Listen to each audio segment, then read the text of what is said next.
কচু দিয়ে। দেখো এখানে আমি 1 কিলো রিঠে মাছ নিয়েছি, আর মাছটা কিন্তু খুবই টাটকা ছিল।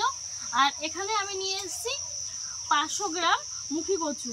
আর এই মুখী কচুকে কিন্তু আমরা বাড়িতে গাঠি কচু নামে চিনি। তো তোমরা কি নামে চেনো অবশ্যই একটা কমেন্ট করে জানিয়ে দিও।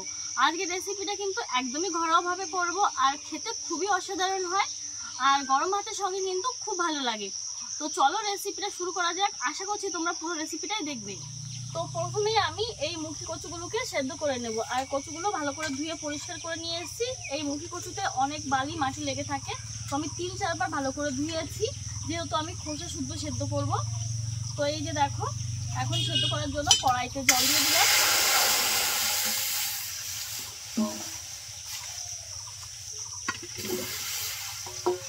দিয়ে দেবো 1/2 চামচ লবণ। সরে যাও, সরে যাও। 10 মিনিট মতো সেদ্ধ করে নামিয়ে নেব। রিঠে মাছগুলো দেখো রিং পিস করে কেটে নিয়েছি। তো হলুদ লবণ দিয়ে মেখে নেব। দিয়ে দিলাম হলুদ গুঁড়ো, লবণ, একটু সরিষার তেল দিয়ে দেব।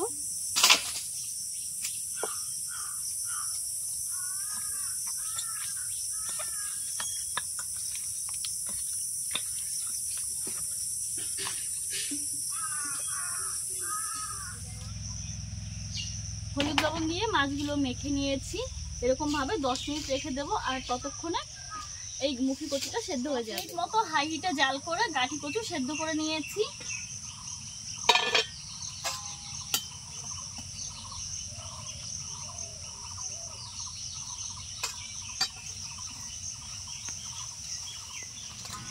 দেখো কচুগুলো নামিয়ে নিয়েছি, এখন ছুলে নেব।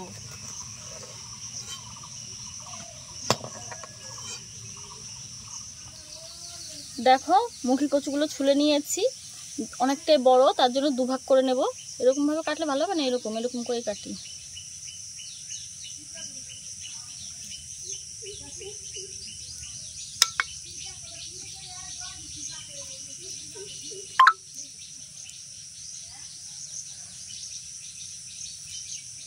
মুখী কচুগুলো কেটে নিয়েছি, আর কড়াইতে দিয়ে দিচ্ছি একটা তেজপাতা ছিঁড়ে দিয়েছি, আর গোটা জিরে, গোটা ধনিয়া 1/2 চামচ করে রয়েছে।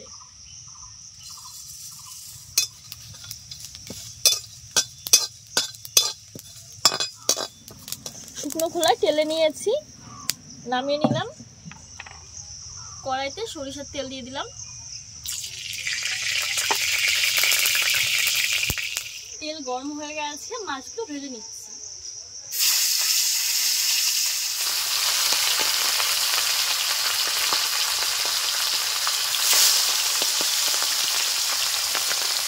মিডিয়াম আঁচে আস্তে আস্তে মাছগুলো ভেজে নিতে হবে।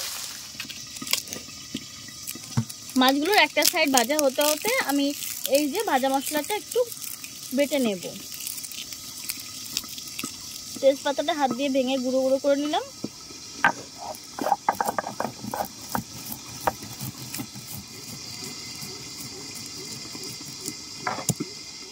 একটু জল দিয়ে বাটবো, তাহলে তাড়াতাড়ি হয়ে যাবে। মাছগুলোর একটা সাইড হয়তো ভাজা হয়ে গেছে, উল্টে নিয়ে আবার বেটে নেব।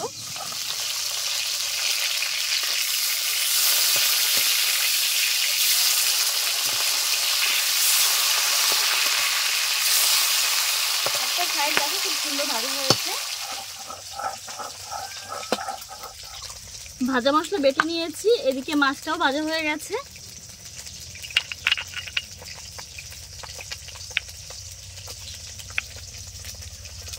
দেখো খুব সুন্দর ভাজা হয়েছে, এখন তুলে নেব।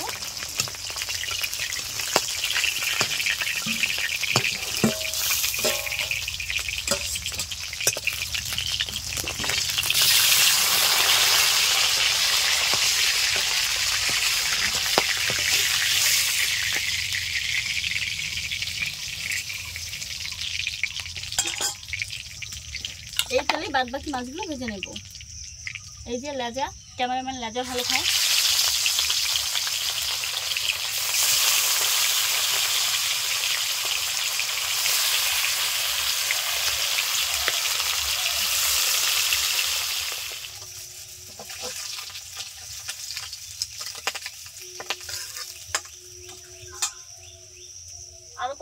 গেছে, মাথার এক পিস মাছ রয়েছে, এগুলো ভেজে নেব।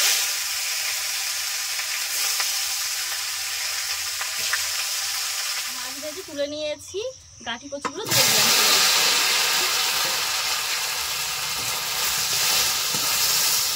দিয়ে দিচ্ছি কাঁচা লঙ্কা চেরা, জিরে গুঁড়ো, ধনিয়া গুঁড়ো, শুকনো লঙ্কার গুঁড়ো,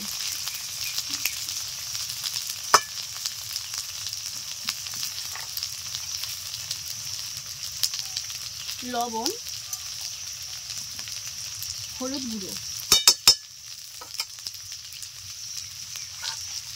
সামান্য একটু জল দিলাম যাতে মশলাটা পুড়ে না যায়।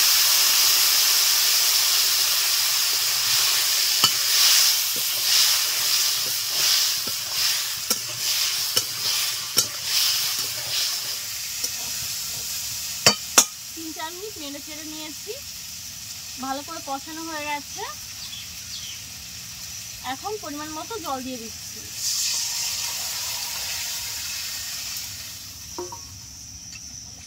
ঝোল দেওয়ার পরে আমি জাল করে নিয়েছি মিনিট 10 আর টকবক করে ঝোল ফুটছে। এখন ভেজে রাখা মাছগুলো দিয়ে দিচ্ছি।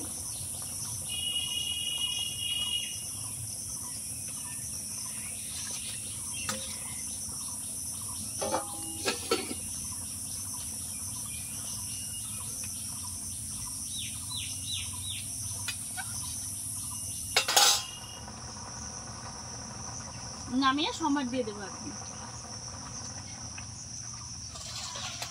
সরিষার তেল দিয়ে দিচ্ছি।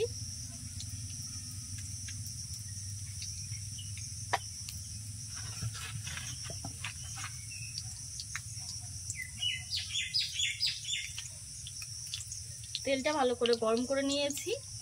এখন দিয়ে দিচ্ছি জিরে, তেজপাতা আর শুকনো লঙ্কা।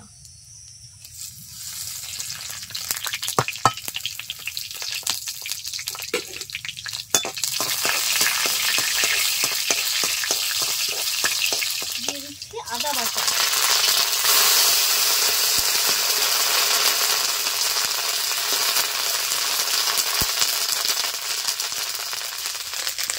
দিয়ে দিচ্ছি মাছের ঝোল।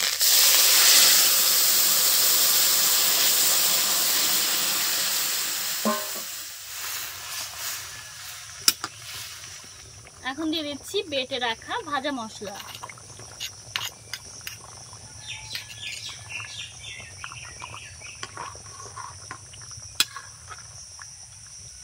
এই ভাজা মশলা দেওয়ার জন্য তরকারির টেস্টটাই আলাদা হয়ে যায় আর দারুণ একটা ফ্লেভার বের হয়।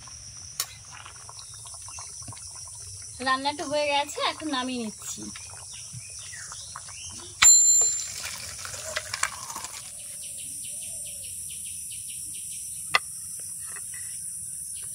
রান্না হয়ে গেল ঘরোয়াভাবে রিঠে মাছের ঝোল।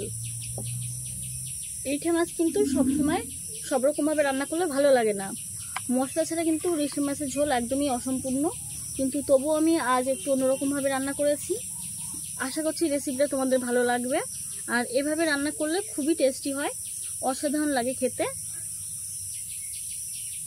দেখো কত সুন্দর হয়েছে, কালারটাও বেশ ভালো এসছে। তোমরাও কিন্তু এরকমভাবে রেসিপিটা করে নিতে পারো। আশা করছি পরিবারের সকলেরই খুব পছন্দ হবে। আর তোমাদের এই রেসিপিটা কেমন লাগলো অবশ্যই জানিও। আর ভালো লাগলে কিন্তু লাইক, শেয়ার এবং কমেন্ট করতে একদম ভুলো না।